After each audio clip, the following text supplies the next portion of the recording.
Hello, welcome to this week's episode of Mayor Brown's Quick Insights on Congressional Investigations. I'm Andrew Olmem, former Republican Chief Counsel at the Senate Banking Committee. I'm joined by Michael Levy, a former federal prosecutor and white-collar defense attorney.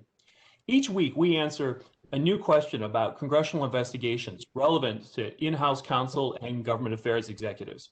This week, we have a particularly important question that anyone appearing before a congressional committee is going to want to know, which is, does the Fifth Amendment's protection against self-incrimination apply in congressional investigations in the same way it does in Article 3 courts? Yes, absolutely it does. In exactly the same way. You can assert your privilege against self-incrimination in a congressional investigation because it is the government seeking investigate information from you, just like it is before an Article 3 court or in an investigation. And the privilege itself is quite broad, Andrew. It protects you not only from answering directly inculpatory questions, did you order the code red, but also from answering any question, the answer to which could furnish a link in the chain of evidence or provide you with reasonable cause to apprehend danger. Most importantly, I think people need to remember that invoking the privilege against self-incrimination is not an admission that you're guilty but just don't want to say it. In fact, the Supreme Court's repeatedly held that even if your answers to the questions would be a truthful and complete denial of the offense, you nonetheless can assert your Fifth Amendment privilege because the privilege is expressly designed to protect innocent people who might be ensnared by ambiguous circumstances. So it's not a badge of guilt, and the answer doesn't need to be incriminating in order for you to assert your privilege against self-incrimination. But because the public's so likely to think of it as an admission of guilt, many clients are understandably very reluctant to assert their Fifth Amendment privilege in a setting that's as public as a congressional hearing.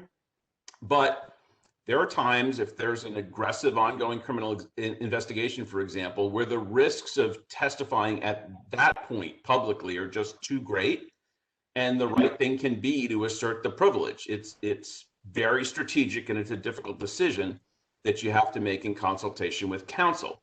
But if you decide to assert the Fifth, there are basically three possible things Congress can do. First, they can just decide to ignore the assertion and ignore the testimony entirely, just move on with their investigation. If that happens, that's great.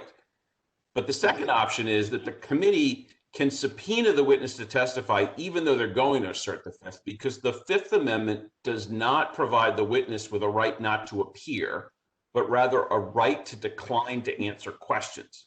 So that usually sets up an agonizing but survivable scenario in which the chair and the ranking members each get to ask 5 minutes of questions to the witness. And after each question, the witness asserts the privilege. At the end of that 10 minutes, the chair just asks if you're going to assert the privilege with respect to any questions we ask. And when the witness says yes, the chair dismisses the witness and moves on to the other witnesses at the hearing. The particularly painful part of this, of course, is that knowing that the witness won't respond with anything other than an invocation of the Fifth Amendment, the chair and the ranking member can ask the most biased, aggressive, offensive questions possible. So it can be a very painful 10 minutes, but it's over. And sometimes that's better than testifying. Finally, the committee can choose to grant the witness immunity and compel the witness to testify. So from a legal perspective, it can be a great outcome because it means that because the witness has been legally compelled to testify, nothing that witness says can be used against them either directly or indirectly at a criminal prosecution. So it's a very strong protection, as the DC Circuit held in the Oliver North case a number of years ago. In that case, even though the independent counsel had completely isolated all of the prosecutors from Colonel North's congressional testimony, his prosecution nonetheless was tainted by the fruit of that testimony that had been immunized because witnesses at the trial were exposed to it and could have been influenced by the congressional testimony. So in part because it can have such a damaging impact on potential criminal prosecutions, and in part probably because it requires a 2/3 vote of the committee by statute, Congress rarely grants immunity.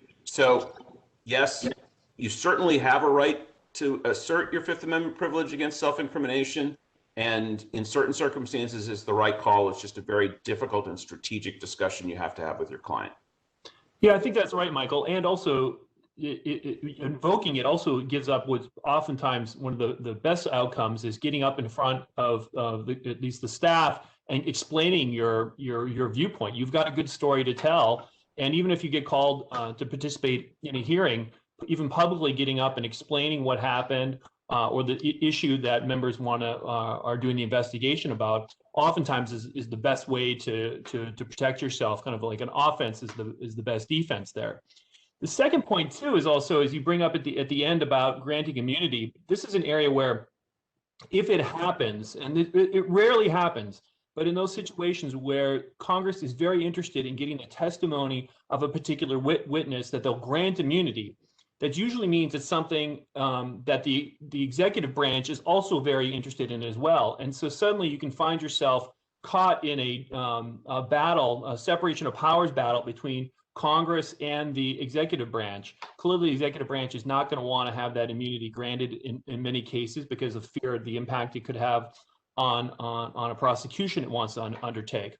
So this area shows where the Fifth Amendment has its normal application, as you point out, in a congressional hearing, but the implications of invoking that can result in much bigger constitutional issues than you would normally have in front of a Article 3 court.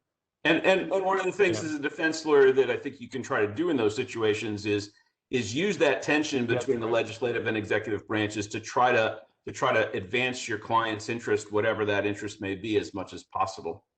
Yes. Well, listen, we could talk about this one all afternoon, but why don't we end it there? I want to thank everybody for joining this week's episode of Mayor Brown's Quick Insights on Congressional Investigations. We'll see you next week.